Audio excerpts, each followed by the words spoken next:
Menos um banner, por favor.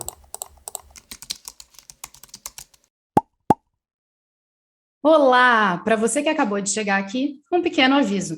Esse podcast é sobre campanhas publicitárias e, basicamente, o episódio é todo pautado em uma seleção de cases escolhidos pela pessoa convidada da vez. Ou seja, para que toda essa conversa faça sentido para você, a gente recomenda que você dê uma olhadinha nos videocases que estão linkados aqui na descrição do episódio. Assim, a gente garante que você conhece todos os exemplos que nós vamos debater. No mais, a gente espera que você curta esse programa que eu e o Henrique estamos fazendo com tanto carinho e que você saia daqui com muitos insights e muita inspiração. Agora chega de enrolação, bora para o episódio.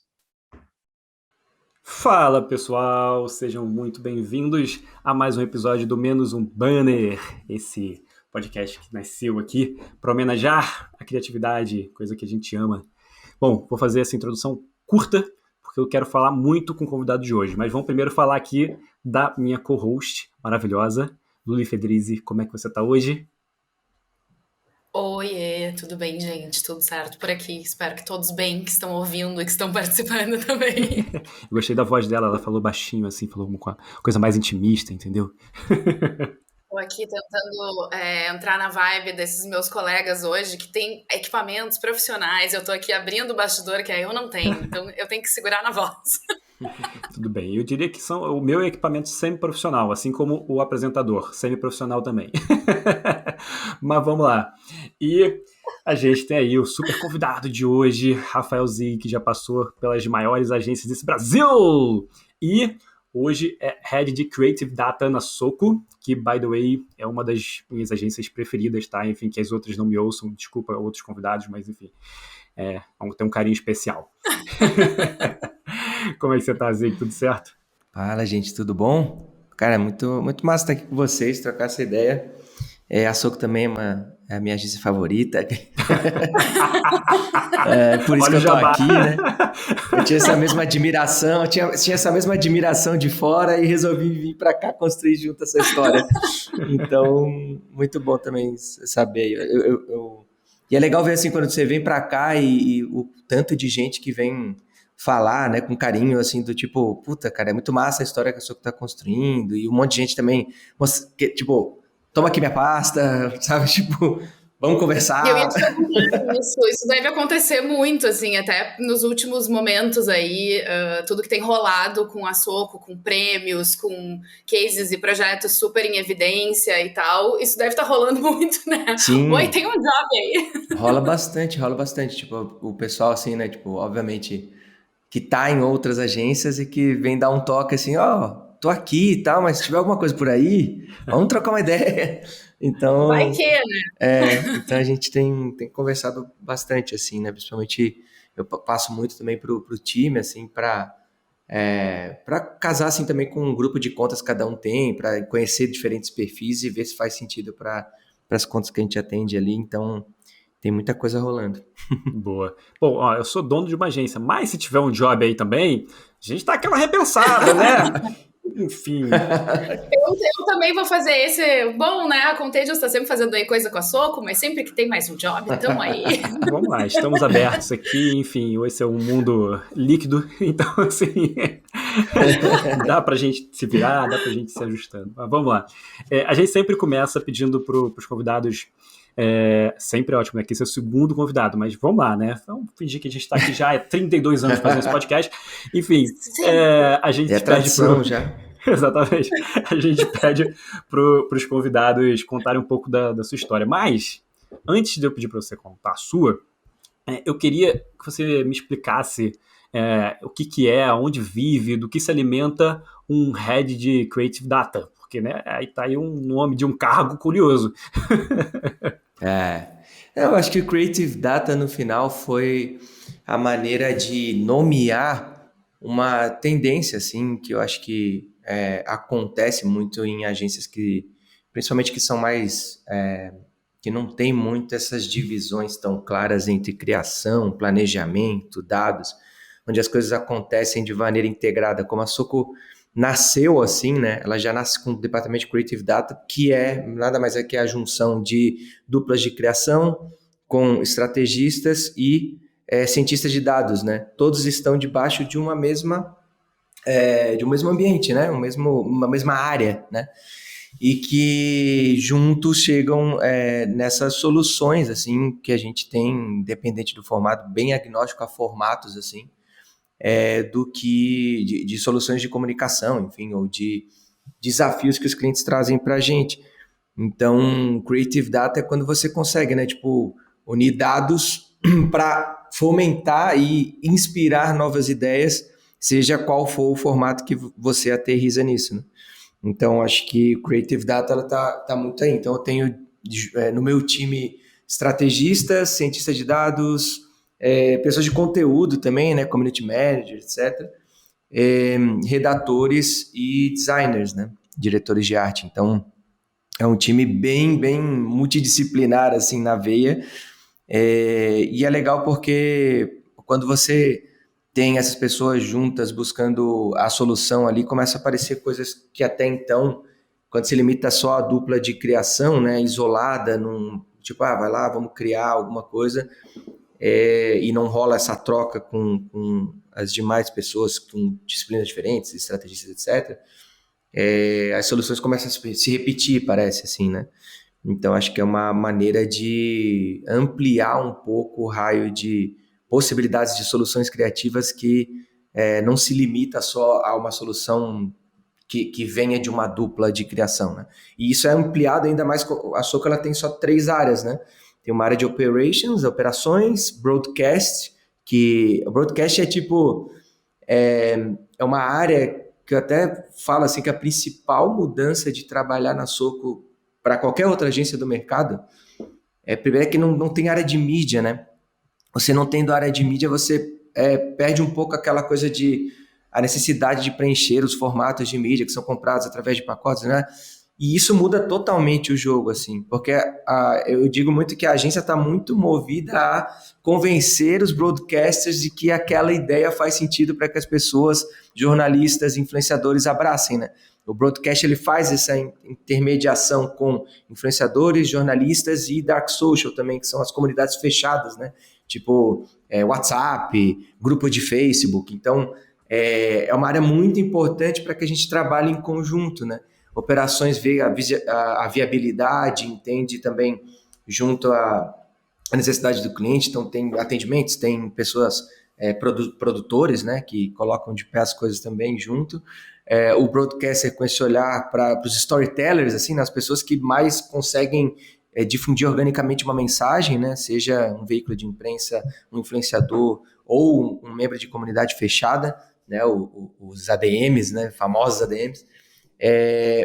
E a parte de Creative Data que busca muito essas ideias que façam sentido para provocar essas conversas com as pessoas mesmo. Então, quando você é guiado por isso, né, guiado por o que vai funcionar com um influenciador, um ADM ou um veículo, muda totalmente o jogo, né? Você não está mais assim, puta, o que vai funcionar melhor no intervalo de 30, num banner, né? Pegando aí o gancho do nome do programa. Mas é muito mais guiado por essa conversa, porque depois é fácil você adaptar isso para o formato, né? Quando você chega na história, quando você chega nessa conversa que você quer ter, depois você vai lá e adapta, e aí sim você, putz, que funciona mais para 30? Onde que vai estar inserida essa mensagem? Aí você vai lá e faz a adaptação, assim. Então, acho que essa é muito o guia, assim, a mentalidade da Soco para a criação de soluções, assim, seja de comunicação ou seja o que for, assim, né? A gente já passou por soluções que era uma mudança de botão num app até recentemente uma campanha de 100 anos de Guaraná, sabe? Então, é possível a gente criar diferentes soluções de acordo com os diferentes objetivos que as marcas trazem para a gente, assim. Isso é muito que guia a gente. Maneiro. Pô, muito, muito bom, assim. Eu fiquei até curioso. Vou te fazer mais uma pergunta. Eu sou curioso, cara, então faço muita pergunta. Desculpa, gente, desculpa. Por favor. Mas só um detalhe importante, que vocês acabaram de ganhar um leão de mídia sem comprar mídia, né? Então, assim, mostra que o formato tá funcionando, então acho que super importante, super reconhecimento, assim, para essa maneira super maluca de se pensar a estrutura de uma agência, né?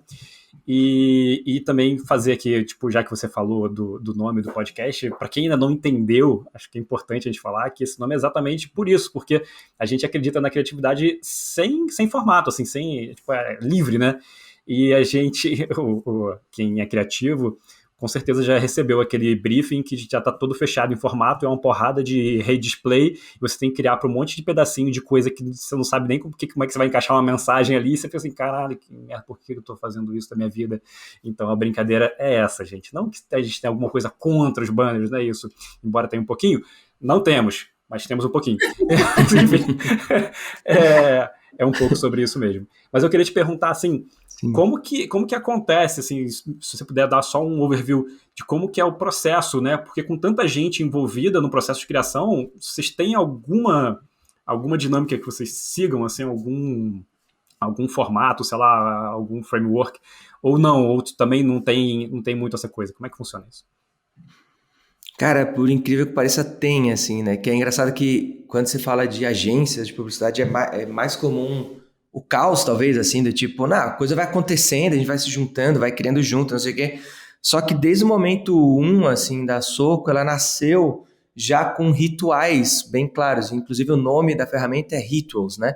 Então, existe uma ferramenta chamada Rituals, que é onde a gente tem muito claro cada passo do projeto, do começo ao fim, do briefing à entrega da produção.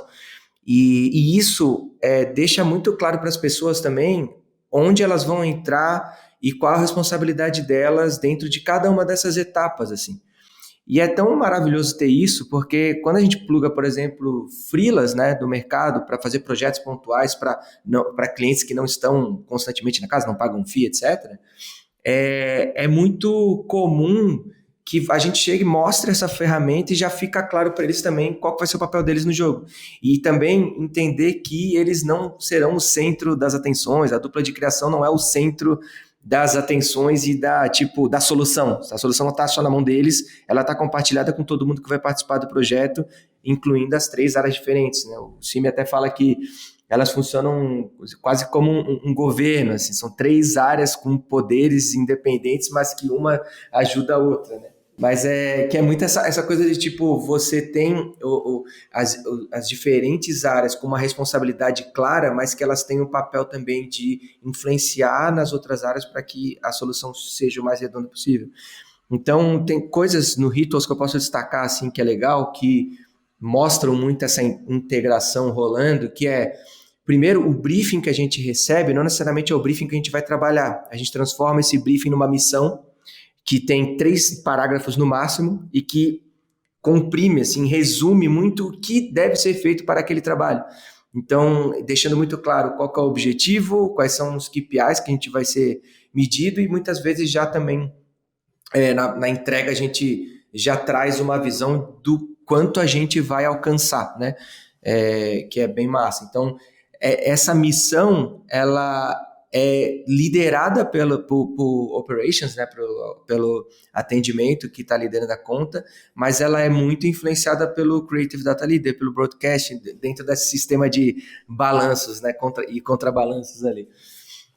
Depois a gente parte para um momento, né, que é 15 minutos. A gente pega essa missão, marca uma reunião de 15 minutos com o cliente, apresenta para ele, é isso que a gente entendeu do briefing, vamos nessa? E rola um acordo, entendeu? Do tipo, não, muda isso aqui, vai mais para lá, não sei o quê. E aí todo mundo fica comprometido com essa missão. Então, você me passou um briefing, sei lá, de 150 slides, eu comprimi em 3 parágrafos, que esse é o suprassumo do que a gente tem que buscar. É isso mesmo que a gente entendeu? É isso que a gente tem que fazer? E aí ele, putz, não é e tal. É um momento que a gente tira dúvidas também. A gente está transformando esses 15 minutos em... Eu tô emocionado. Isso aqui valeu todo esse podcast, gente. Esse minuto do... Desculpa, cara, te interromper, vai, continua. Não, mas é bom, assim, tipo... Porque rola uma organização, assim, né? Fica mais claro as coisas, tipo... A gente tá até transformando esses 15 minutos em 15, assim, 15 para apresentar a missão e ajustar e 15 para tirar dúvidas também e trocar uma ideia de dúvidas que partiram do briefing. E aí depois tem um outro momento chave que é o Ignite, assim, que é onde a gente traz pessoas não só que estão responsáveis pelo job, mas pessoas de fora da agência, às vezes, e de fora da área que está atendendo aquele job. Então, eu tenho, por exemplo, pessoas que atendem outras contas, mas que tem muito a ver com esse briefing. Sei lá, Dia dos Pais, eu tenho pais na agência, eu trago para dentro desse Ignite. No Ignite, a pessoa envolvida, ela recebe a missão e ela tem o dever de levar 3 coisas para essa reunião. 3 coisas pode ser dado, link, referência, um achado, ideia, que se tiver ideia já traz para a mesa. Mas é para gerar nesse Ignite uma reunião de 3 horas mais ou menos, um papo assim entre umas 10 a 15 pessoas, geralmente, depende do jovem e tal, e do quanto tem de pessoas, né, que tem a ver com aquela missão. E a gente troca uma ideia, a partir as pessoas trazem essas 3 coisas para a mesa, cada um apresenta essas 3 coisas e ali vai rolando umas conexões. Muitas vezes a gente já sai com ideias prontas, às vezes a gente sai com muito insumo para que a dupla criativa leve e transforme isso em ideia, mas é uma reunião que adianta muito as coisas, assim, a gente já sai com possíveis soluções muito claras, né? E aí dali a gente parte para a fundação, né, que a gente fala que é criar essa apresentação a partir de todos esses insumos que a gente gerou, assim. Então é bem organizadinho, assim, e ajuda bastante no processo mesmo. Cara, sensacional. Obrigado por compartilhar. Demais. Fiquei até animado agora aqui. Muita mudança para fazer na gente. Não vou copiar vocês, prometo. Demais. Mas, cara, muito bom, muito bom. Vamos falar então um pouco da sua história. Você quer contar rapidinho, cara, como é que você chegou na Soco? Que é legal que a Soco, ela tem uma coisa meio de... O DNA da agência, ele reflete muito o que eu sempre busquei na minha carreira, assim. Então, desde o momento 1, assim, quando eu entrei, eu comecei em agências tradicionais de Floripa, como diretor de arte, né? Tipo, estagiário de direção de arte. Aí fui para diretor de arte júnior. Quando eu estava como diretor de arte júnior, ainda estava na faculdade, eu comecei a me interessar muito por marketing digital, assim, que era uma disciplina que estava nascendo. Não tinha agência digital no Brasil nem nada, né? Então, isso aqui parece ser muito massa. E fiz um blog chamado Sim Viral para reunir materiais sobre marketing digital, marketing viral, etc., para o meu TCC, assim. Mas eu fui gostando daquilo e fui escrevendo sobre, tendo opiniões, aí comecei a me aproximar da blogosfera, comecei a participar de blog camps, né, em São Paulo. Eu morava em Floripa, vinha pegar o ônibus, vinha para São Paulo, e aí participava de eventos de blogueiros e tal. E ali começou a me dar uma visibilidade para um mercado que estava nascendo, porque também não tinha pessoas especialistas em digital no Brasil, né? Você ia ter que formar pessoas, né? Então, eu lembro que ao final da faculdade eu estava com propostas para vir para São Paulo ou fazer a migração de área em Floripa mesmo. E aí eu optei por ficar em Floripa. E em Floripa, a primeira coisa que eu fiz, assim, que eu me lembro que eu mais gostei de ter feito foi o movimento Blog Voluntário, que foi para o Instituto Voluntários em Ação, que era um instituto de voluntariado, assim, né, no brasileiro, e que foi a primeira ação de voluntariado digital do Brasil, assim, sabe? E que entrou até para o Wikipedia. Tu procura hoje voluntariado online, aí tá lá o movimento Blog Voluntário como o primeiro movimento que reuniu 500 blogs durante 3 dias, que era no Dia Global do Voluntariado Jovem, que na verdade não é um dia, são 3, eles escreverem ajudando as pessoas a entrarem na internet, né? Ajudar na inclusão digital. Então, como criar um e-mail, como criar um blog, como evitar vírus, né? Quais as armadilhas, não sei o quê. Porque estava num momento de ascensão gigante, assim, né? De pessoas entrando na internet, tendo acesso, estava muito aquela ascensão acelerada e as pessoas caindo em golpes, essas coisas. Então, 500 blogs pararam de escrever o que escreviam, sei lá, escrever sobre moda, sobre futebol, etc., e escreveram sobre dicas para você usar melhor a internet, você que está chegando agora na internet. E foi massa que daí no Google teve muito mais conteúdos produzidos por especialistas digitais, né, blogueiros, sobre como você utilizar melhor a internet. Então a gente colocou mais de 1.000 novos conteúdos na internet por conta dessa iniciativa para pessoas que estavam entrando. E são blogs que eram bem ranqueados no Google e tal, tem toda uma história ali que foi massa. E isso sempre me guiou. A partir daí, virou uma chave para mim que é muito sobre isso aqui, é sobre criar conversa, envolver as pessoas de uma maneira que não seja intromissiva, interruptiva, né? Que é onde a propaganda se criou até então. E muito cedo virou essa chave na minha cabeça. Só que aí o que aconteceu? Beleza. Comecei essa agência de Floripa, a Cubo CC me chamou para uma vaga, eu entrei como analista de redes sociais, a Cubo me chamou para uma vaga de gerente de redes sociais, vim para São Paulo, isso já faz mais de 10 anos, e aí quando eu vim para São Paulo, comecei a trabalhar com grandes marcas, né? E aí muda totalmente o jogo, assim, e o quanto era mais difícil para uma agência digital influenciar nessa estratégia de marca como um todo, né? Você tinha um teto ali, né? Tipo, como agência digital, tipo, eu consigo mexer, sei lá, na presença digital dessa marca, ter ideias ali que movimentem uma coisa ou outra, mas como tinha um desafio pessoal meu, assim, do tipo, cara, como que eu viro essa chave ainda mais, assim, como eu consigo inverter um pouco esse peso que ainda estava muito grande em só investir em mídia tradicional. Então eu fiquei muito buscando, eu acho que eu vou ter que ir para uma agência tradicional, sabe? Eu vou ter que ir para uma agência que tá lá conversando com o CMO todo dia, né? E não em momentos pontuais junto com a agência junto ali, né? Que é muito como as agências digitais faziam, né? Então, eu vou ter que ir para lá e aí entender como que eu me viro lá dentro, né? E foi o que rolou, assim, eu tive uma passagem bem rápida pela Wunderman, mas acabei, indo, quase fazendo um movimento horizontal, assim, de, ser gerente de redes sociais lá também, na esperança de que teria essa entrada, mas, não era. Aí eu consegui entrar na África, que é uma agência que, tem uma influência gigantesca com os clientes, né?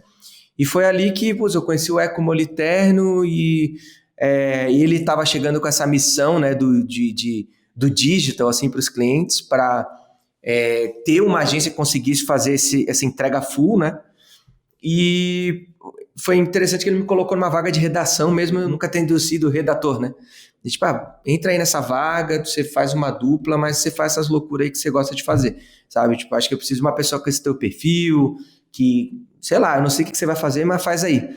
E aí foi massa porque eu sei lá, eu nunca fui o redator de toma aqui o roteiro de 30 e faz. Eu sempre era o redator tem essa coisa aqui, esse briefing que eles querem fazer do digital, como que a gente pode criar alguma coisa para isso. Então, eu fiz, sei lá, com o Vic, a gente trouxe de volta o Atinho Espirro para uma campanha durante o inverno, né? Todo inverno a gripe volta, a gente trouxe de volta o Atinho Espirro.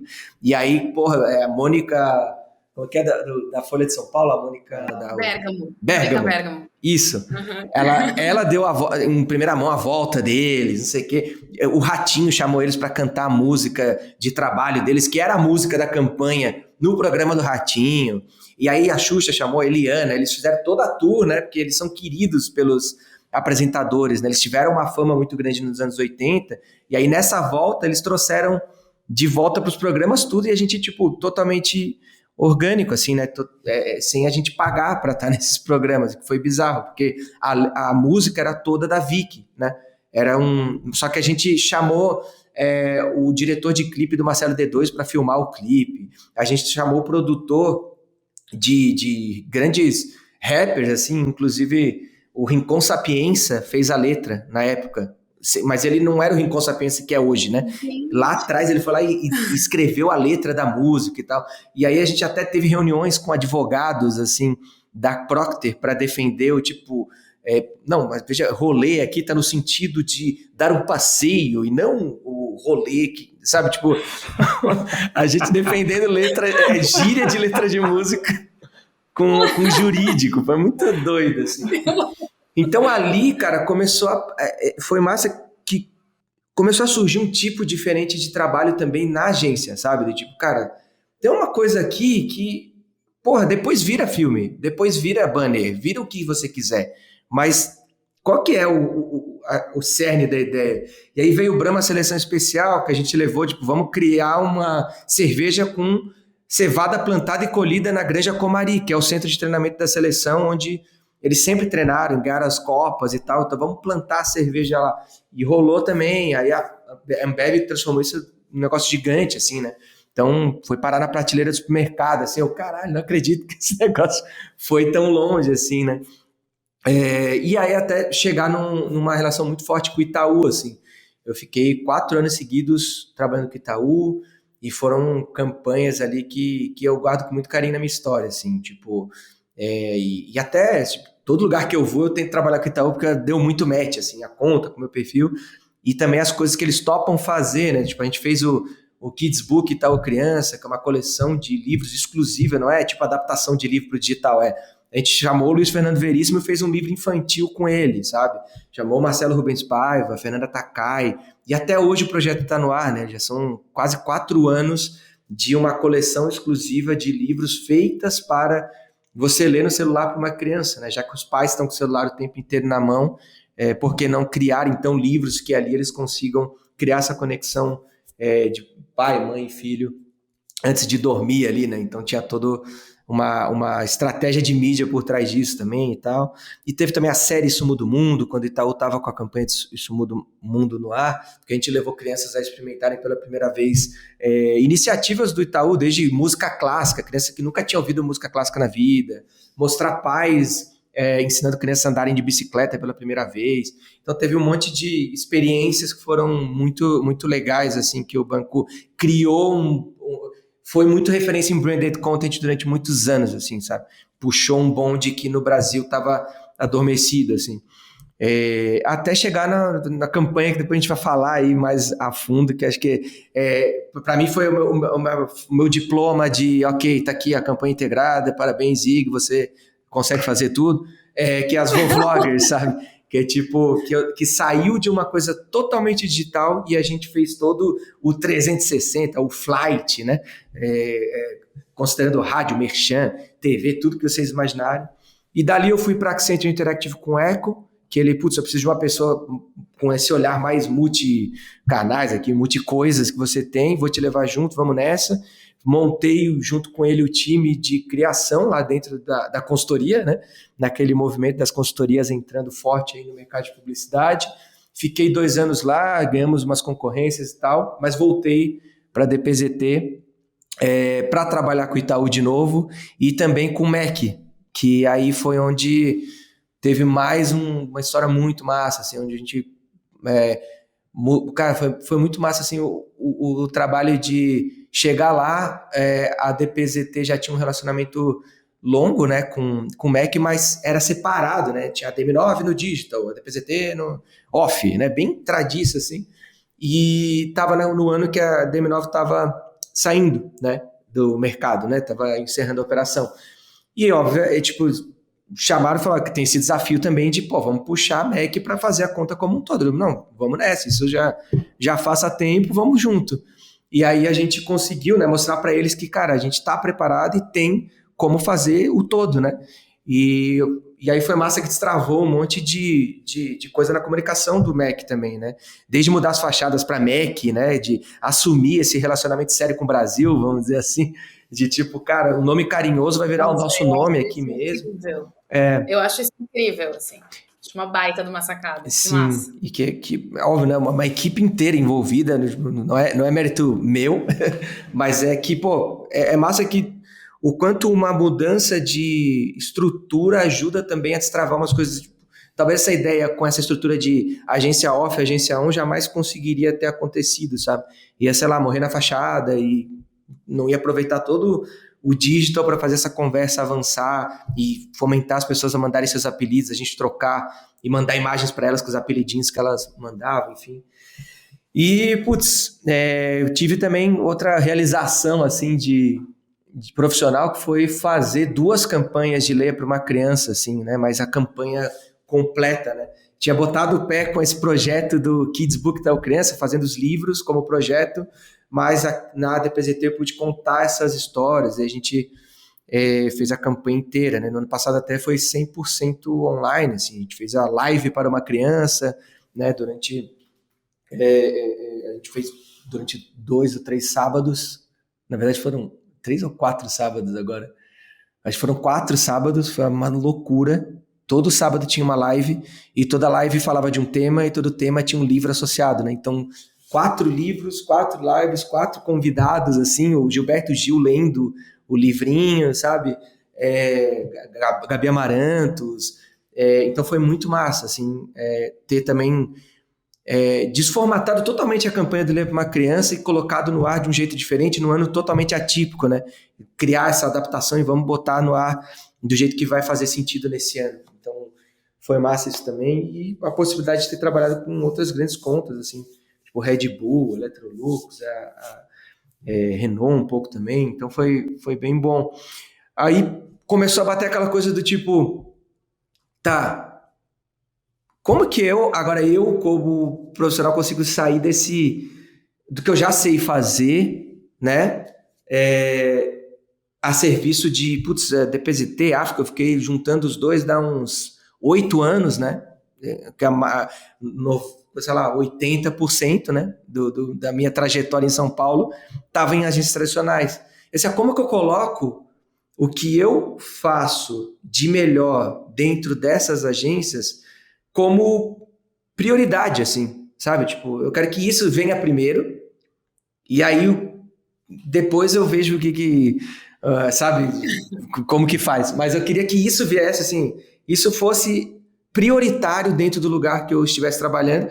E, eu vi a Soco nascer, né? Tipo, como o Cime fala, tipo, eu tava no brainstorm da Soco com o Cime, assim. A gente trocando ideia, né? Tipo, foi bem na época, acho até que rolou esse case do Atinspir e tal, e ele me chamou para trocar ideia com essa coisa do quanto ele estava querendo transformar isso num modelo de negócio, sabe? Tipo, earned media como a chave de um lugar, assim. E o quanto isso poderia abrir frentes muito maiores do que só earned media, né? E achei do cacete na época que ele me contou, e fui acompanhando essa trajetória inteira, né, da Soco, que tem 5 anos, parece que tem muito mais, mas tem 5 anos, né, e o quanto ela foi crescendo no mercado com essa visão de Earned Media First, vamos chamar assim, e que hoje se transforma quase que assim, uma busca de todo o mercado, eu acho. O mercado está muito com esse discurso agora, né? Mas há 5 anos atrás o CIB colocou um modelo de negócio de pé focado nisso, por acreditar nessa visão, né?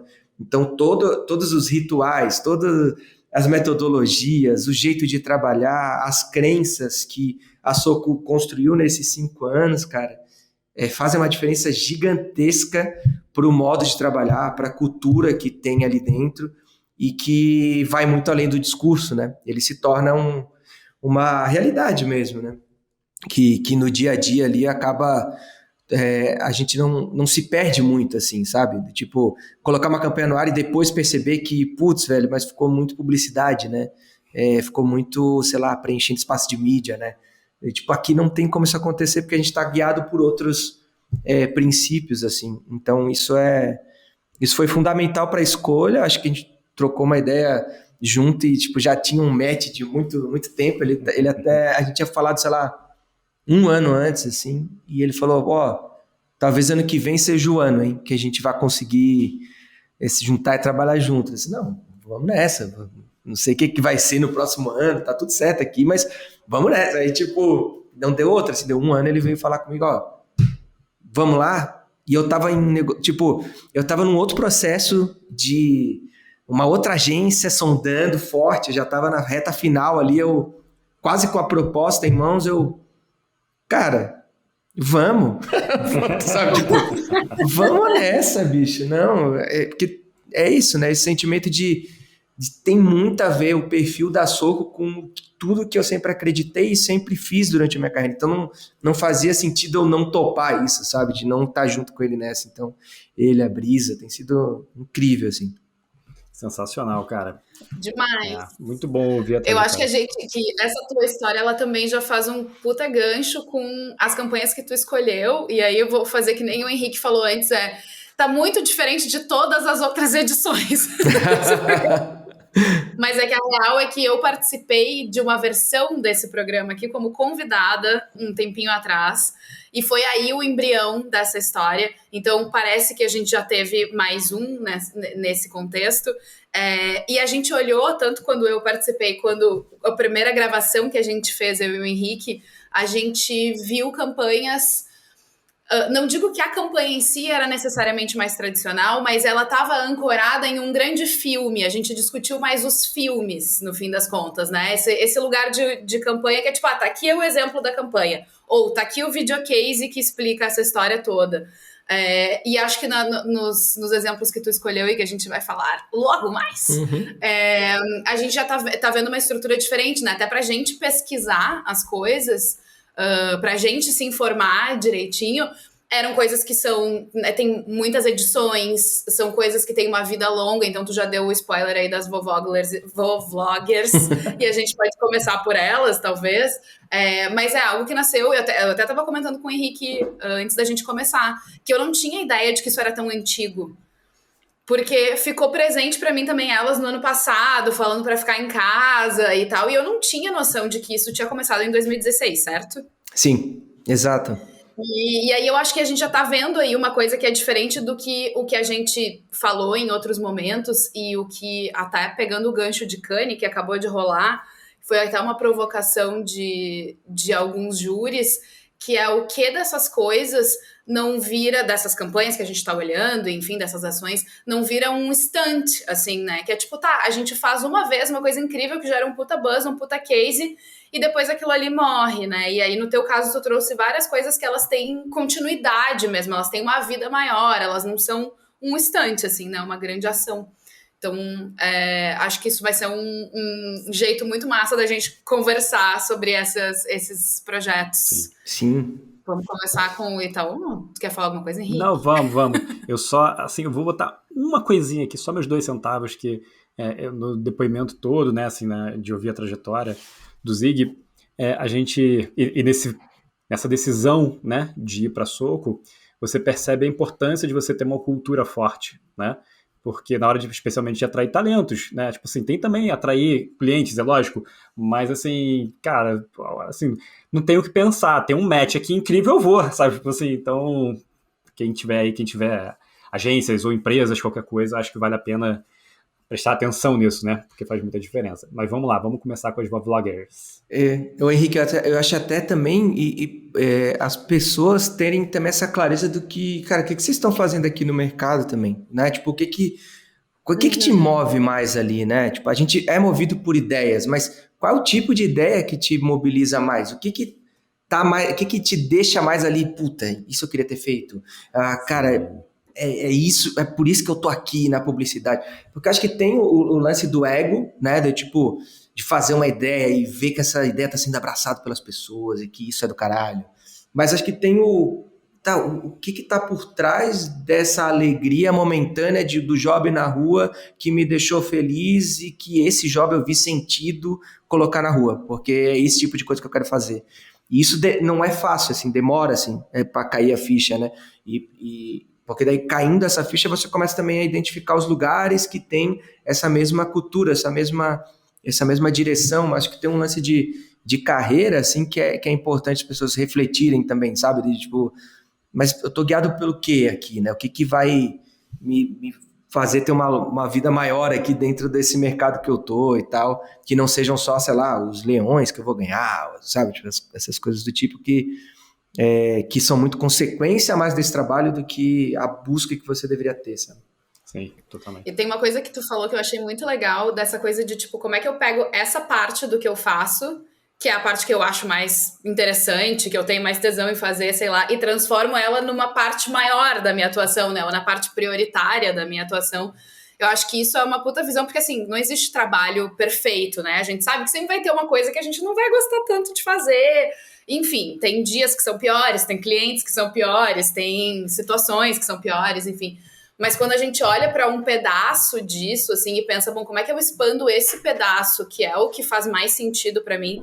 Acho que é um bom jeito de analisar, fazendo um tweet pessoal aqui. A minha ida para Contagious, ela tem muito a ver com isso quando eu olho para trás, que eu dizia quando eu era planner em agência, que eu queria só fazer pesquisa. Eu falava, gente, eu queria que me pagassem para ficar pesquisando e tacando referência nas pessoas e o que eu mais pirava nos planejamentos era essa parte, era como é que eu justificava as ideias, justificava no melhor dos sentidos, mas como que eu construía esse corpo para chegar nessa ideia. E quando eu cheguei na Contagious foi tipo, sério que vocês vão me pagar para pesquisar as referências e enfim, os caminhos e o lugar que nos leva até os insights e tal.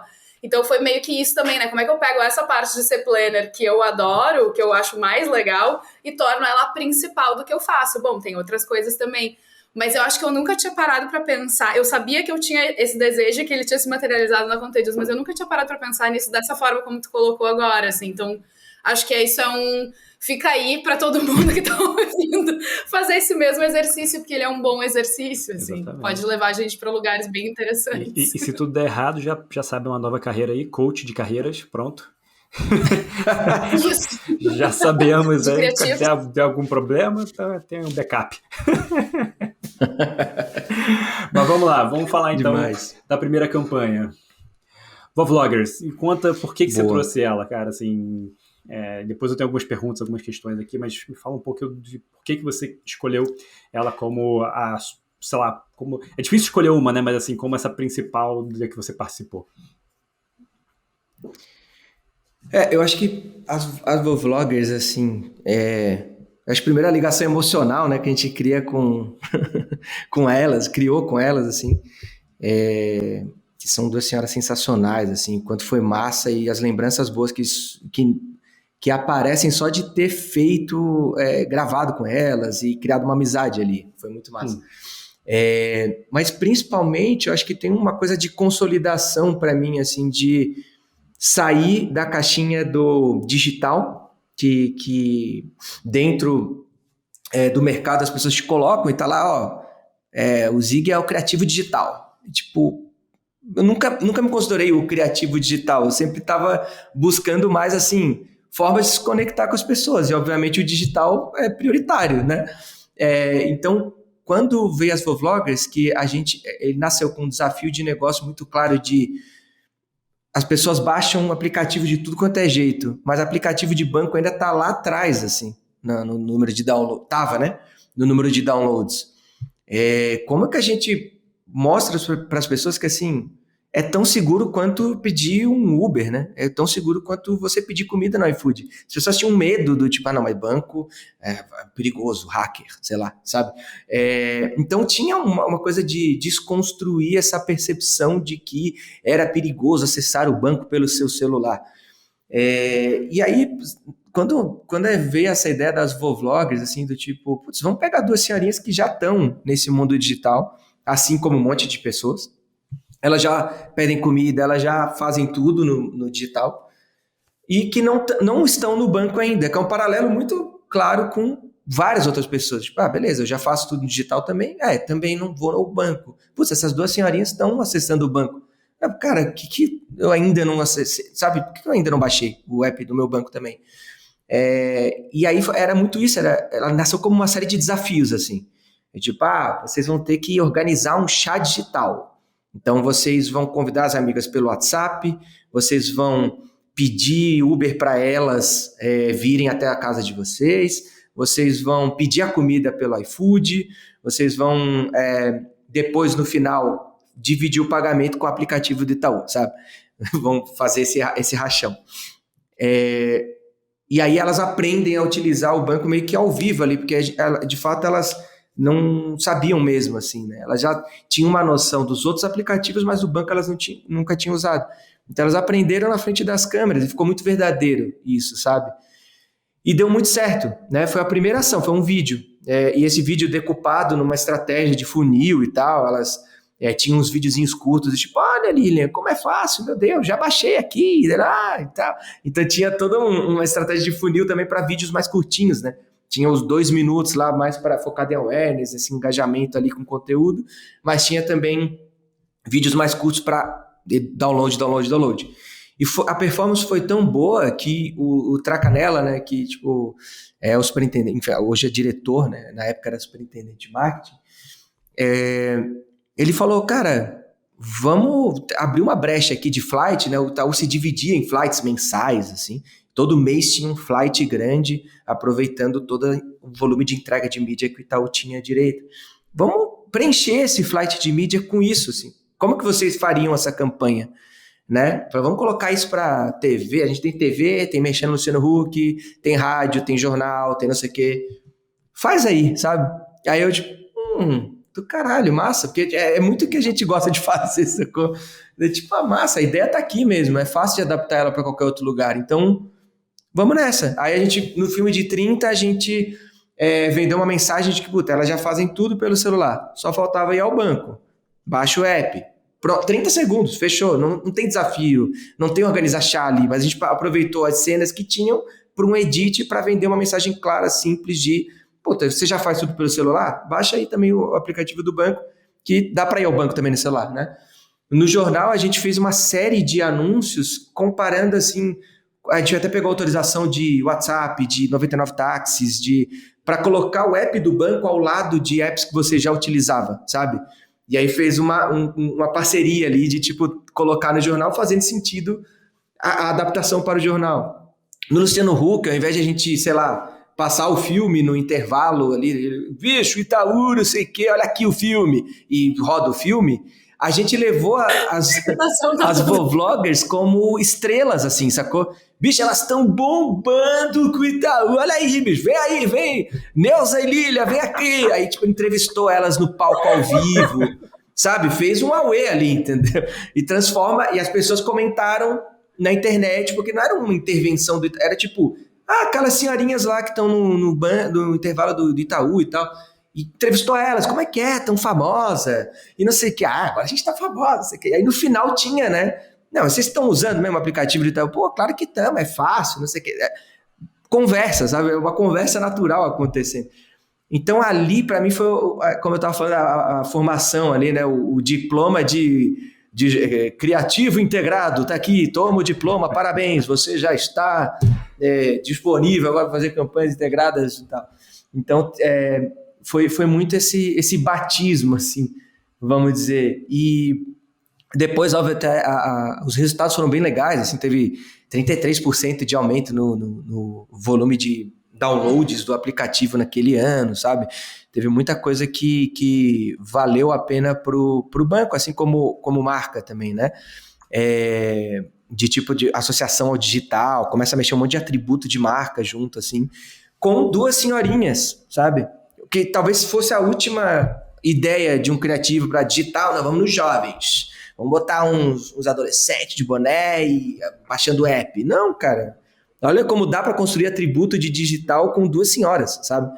E foi um ano muito especial, porque daí teve essa campanha e elas começaram a virar, de fato, quase que assim, um asset, né? No linguajar publicitário do banco.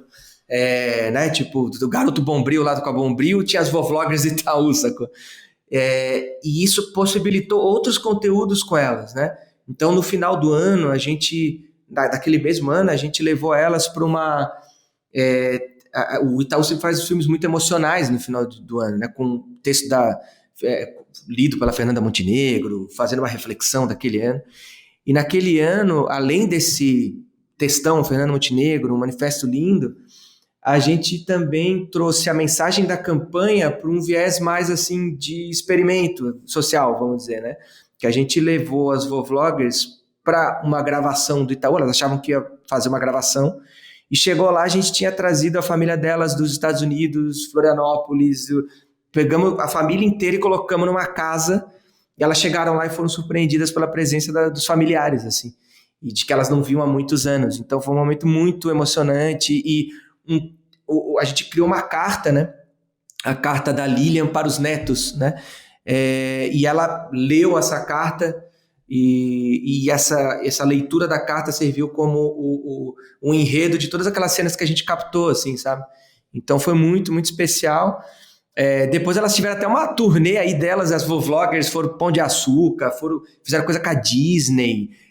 Foi muito louco, assim, né? Até voltar no ano passado para falar para o pessoal ficar em casa, assim, né? Que eu já nem tava mais lá na África, tipo, virou do Itaú, entendeu? Que entra no que a gente estava falando, né? Da importância de também a gente pensar em coisas mais duradouras do que o estante, né? Também.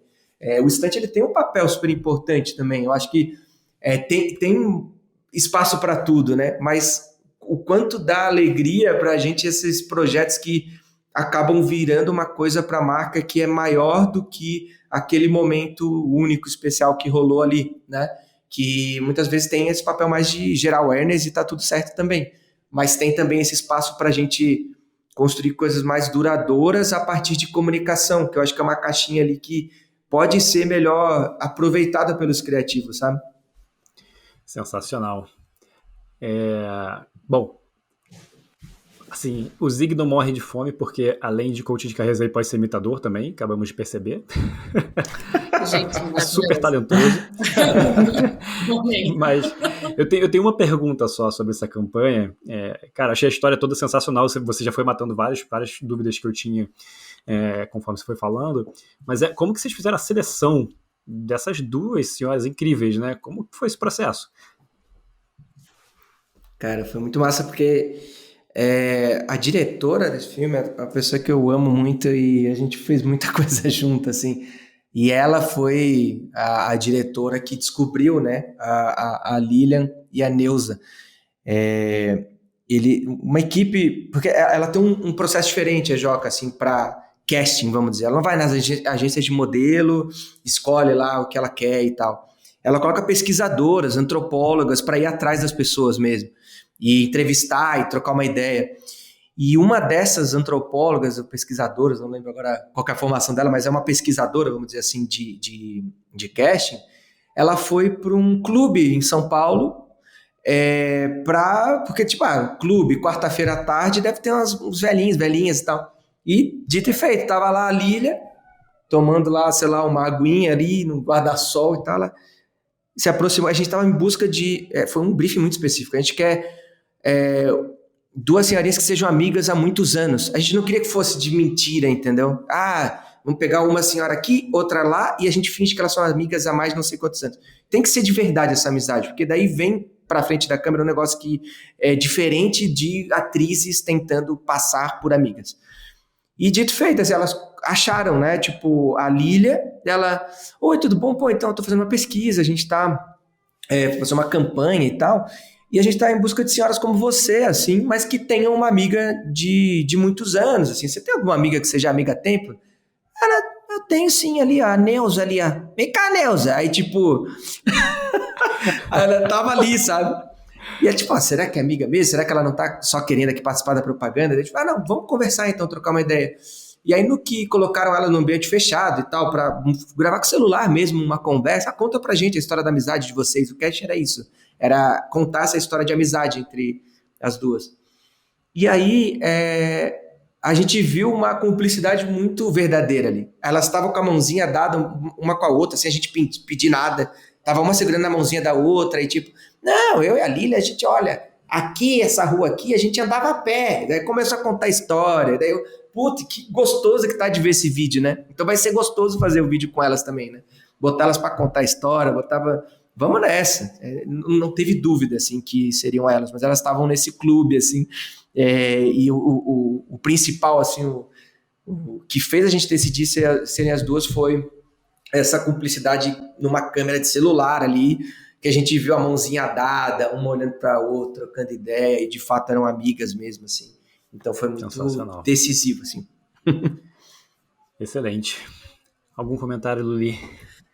Demais. Eu acho muito massa também colocar essa coisa da tecnologia com pessoas mais velhas, porque é uma coisa que talvez vocês já tenham ouvido dos pais de vocês, eu já ouvi dos meus também, quando eles me pedem ajuda com coisas de tecnologia, que oscila entre eu não entendo nada disso ou não me trata que nem uma idiota. Tipo assim, não me trata como se eu fosse burra.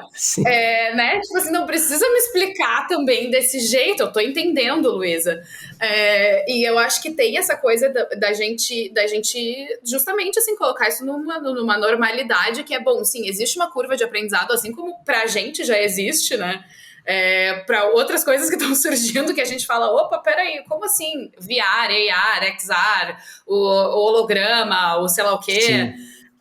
Tipo, existe uma curva de aprendizado, mas ao mesmo tempo, pô, as pessoas estão ali, estão vivendo, estão fazendo uma série de outras coisas, e eu acho que essa identificação é maravilhosa e tira isso também de uma conversa professoral, assim, chata com as gerações mais velhas também, né? Meio patronizing, como é que fala, assim, condescendente com essa galera, assim, eu acho que isso é muito, muito chave nessa história. E tem uma coisa que me chama muito a atenção nessa campanha e que eu acho que foi muito inteligente do Itaú, inclusive, trazê-las de volta no ano passado, no meio da pandemia, porque tem uma coisa que acho que agora em Cannes isso também ficou muito presente, vocês me desculpem se eu tô falando muito de Cannes, mas é porque assim, eu passei uma semana, 8 horas por dia assistindo esses negócios. E é muito chave, enfim, pra gente na Contagious, porque é um grande radar, a gente tira um monte de aprendizados dali e disseca isso. E tem uma coisa que é, quando as coisas ao redor elas ficam duras e pesadas e tal, como o momento que a gente tá vivendo, a importância da gente ter um pequeno alívio cômico é muito chave, e a comunicação tem uma oportunidade, né? A publicidade tem uma oportunidade de trazer isso. Isso é algo que foi conversado no festival e que também a gente já ouviu de outros parceiros, clientes criativos e tal, o quanto também a gente está fazendo, por exemplo, uma série de campanhas de impacto social positivo, de causas e tal, e tudo isso é super importante. Mas a gente está num momento que é tudo muito sério, tudo muito pesado, que a gente aborda essas causas talvez sempre da mesma forma, assim.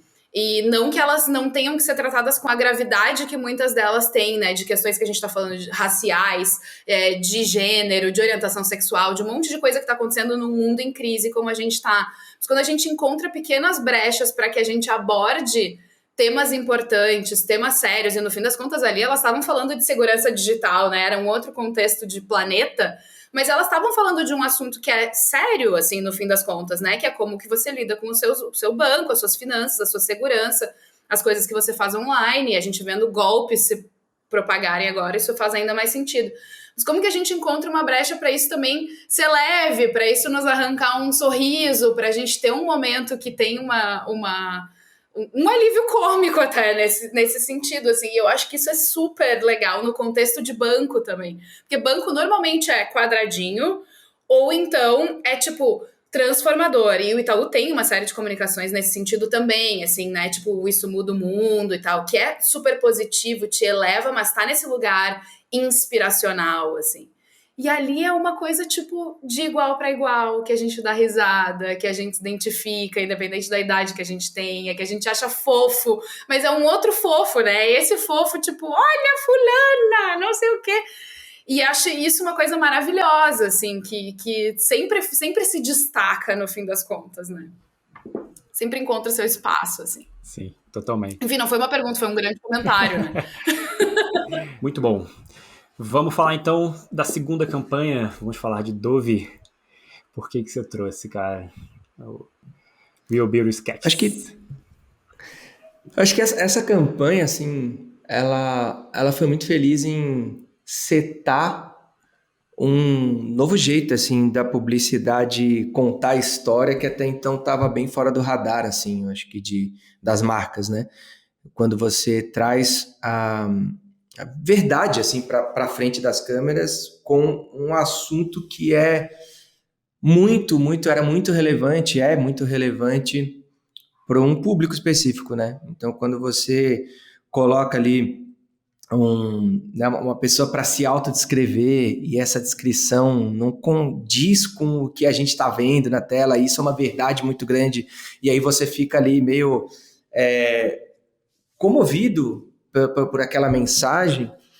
Eu acho que isso é muito poderoso, você conseguir comover a pessoa com um formato que até então não era explorado. Eu acho que ele foi um marco, assim, uma campanha, acho que uma das campanhas mais importantes, assim, da publicidade, por conta dessa mudança de ótica e abertura de novas possibilidades de formatos, de contar a história, de se conectar com as pessoas, que até então não era feita, assim, né? Ou se foi feito, não teve o impacto que teve essa campanha, sabe? Então, talvez, eu acho que isso eu acho muito, muito massa, assim. Eu acho que é uma campanha que, obviamente, me influenciou bastante também, porque eu vinha nessa mesma busca, daí aparece um negócio desse com essa visibilidade global. Porra, dá para fazer, sabe?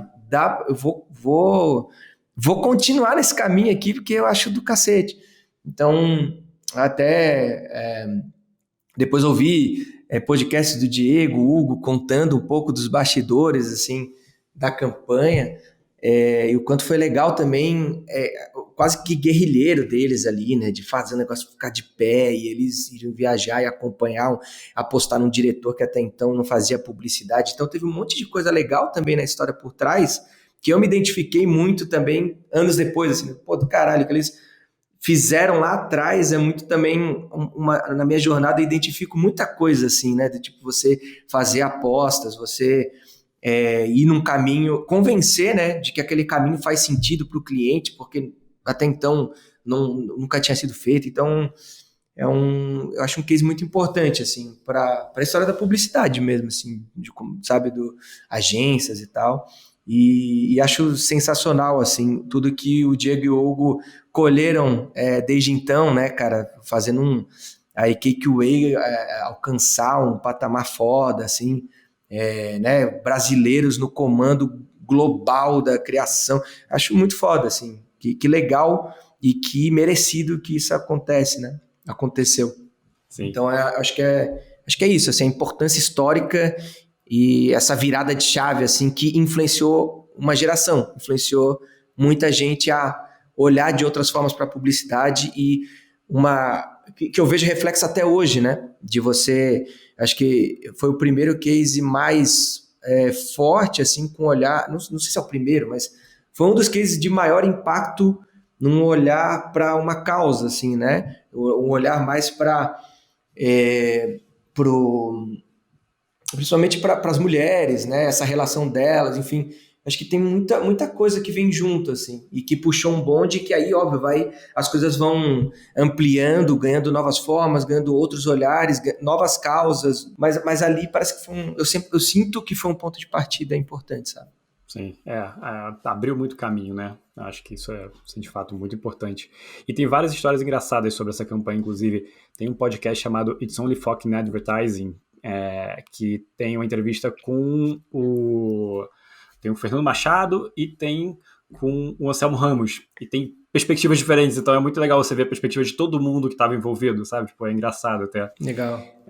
E uma coisa legal que o Fernando traz, assim, pelo menos que o Anselmo fala sobre isso quando ele vai falar sobre a campanha, e eu já vi o Fernando falando sobre isso, é que os briefings do Fernando, eles têm só uma frase e alguns bullet points de pesquisa que reforçam aquilo ali. Então, não sei se é mito ou se não é, mas assim, eu ouvi de duas pessoas diferentes, né, de duas fontes diferentes. Então, eu acho isso muito legal, porque facilita muito e você tem uma clareza muito grande do que você precisa fazer, né, de como, e uma liberdade também muito grande de como resolver aquele problema, resolver aquele briefing. Então, por exemplo, dos sketches, né, do Review Sketches foi tipo, let's make women feel more beautiful, ou pretty again, tipo, cada um fala de um jeito, mas uma frasezinha simples que já diz tudo a respeito da campanha, e agora, tipo, resolve aí, como que você vai fazer isso? Não sei, mas resolve aí. E aí tinha pesquisa, né, tinham todos os dados. Eu acho isso bem interessante. Tem uma coisa que conecta essa campanha e, enfim, essa marca com o que tu estava falando antes de Itaú, que eu também acho muito legal, que é essa coisa da visão de longo prazo, né? Assim, desse trabalho de longo prazo. A gente está falando aqui de uma fatia super marcante de uma coisa que a Dove faz há mais de 15 anos, que é falar da real beleza. Uhum. E esse compromisso que eles têm com essa mensagem, com essa causa, com essa perspectiva, com essa, enfim, visão de marca que eles criaram lá em 2004 e que eles vêm iterando o tempo inteiro, né, e encontrando outras formas de dizer isso, de outros jeitos, mas dizer sempre a mesma coisa, no fim das contas, né?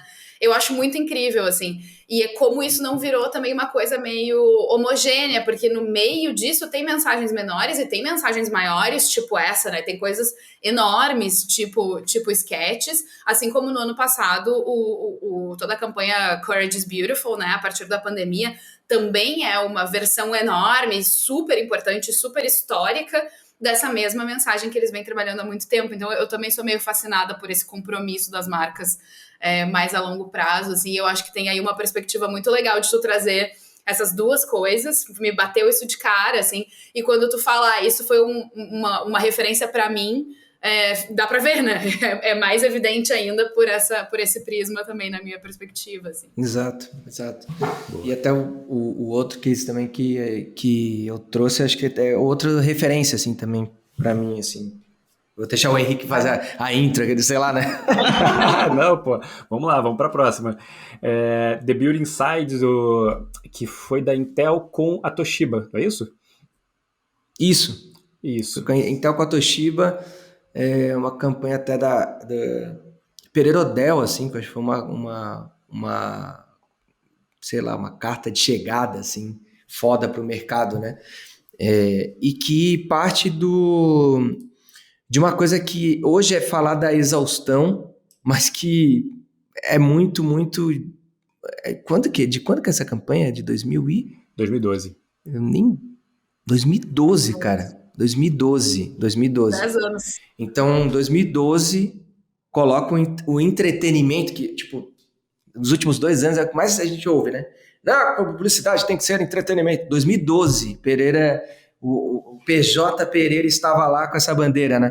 E fazendo, né? Executando, trazendo para um case com essa relevância, assim, que foi o The Building Inside, que fez começou como um filme, né? Colaborativo, que as pessoas podiam participar de toda essa narrativa da história, mas que depois virou série, né? Ele virou uma franquia de conteúdo, assim, da Intel, que virou, isso, né? A publicidade como entretenimento, né? Então, de novo, mexer nessas caixinhas que até então eram intocáveis, para mim é muito poderoso. E eu acho que esse case tem uma influência gigantesca para mim também, né? De ver que era viável, ver que era possível ter formatos diferentes para gerar conexões com as pessoas, sabe? Então, eu acho que são 2 cases que marcaram muito minha trajetória e fizeram eu buscar o que esses diferentes jobs que eu acabei de contar para vocês antes, sabe? Então, a importância, né, de ter essas referências e tal, e eu acho que ali, 2 coisas que eu acho legal desse case, a primeira é o brasileiro que abre, né, uma agência focada em entretenimento para fazer entretenimento para as marcas e tal, em 2012, né? E o quanto isso foi importante para mim, assim, de ver, puta, é possível, é viável, que foda, é um brasileiro, sabe? Tipo, tem isso.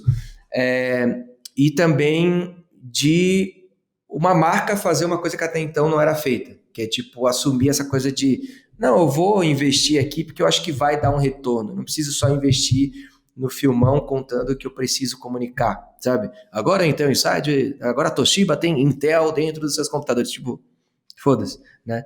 Então, uma maneira mais lúdica, menos interruptiva, mais entretenimento de contar isso para as pessoas, eu acho que é muito mais poderoso, né? E aí, óbvio, tu vai lá e complementa com as mensagens bombardeando as pessoas e tal, mas eu acho que é isso, a gente tem que ter um carinho maior para gerar essa conexão antes de sair bombardeando com mensagens puramente comerciais. Eu acho que esse case entrega isso muito bem, né? Como eu consigo dar um entretenimento aqui, um conteúdo super bem produzido. Depois teve, acho que até uma das edições aí do The Building Inside tinha o Tom Hanks, uma coisa assim por trás do conteúdo ali, não sei se é produtor executivo ou alguma coisa assim, mas é isso, sabe? Tipo, criar uma franquia de entretenimento para uma marca para construir a percepção de que quando você tem Intel no seu computador, dentro do seu computador, tem uma qualidade ali, tem uma coisa que é foda, não tinha sido feita até então. Então, eu acho pioneiro também, né? 2012 a gente está falando.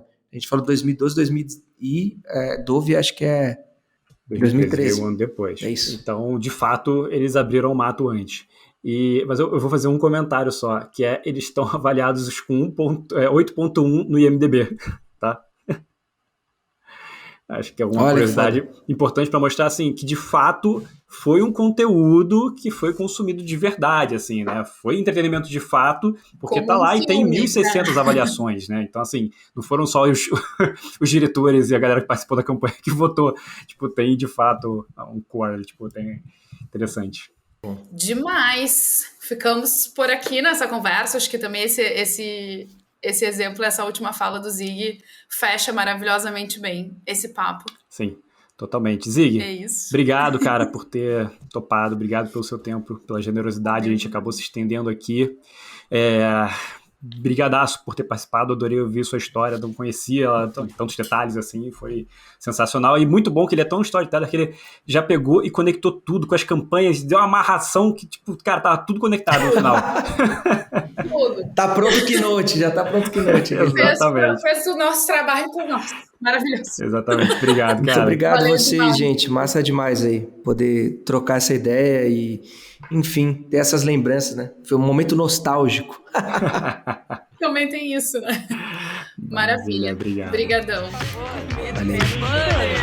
Menos um banner, por favor.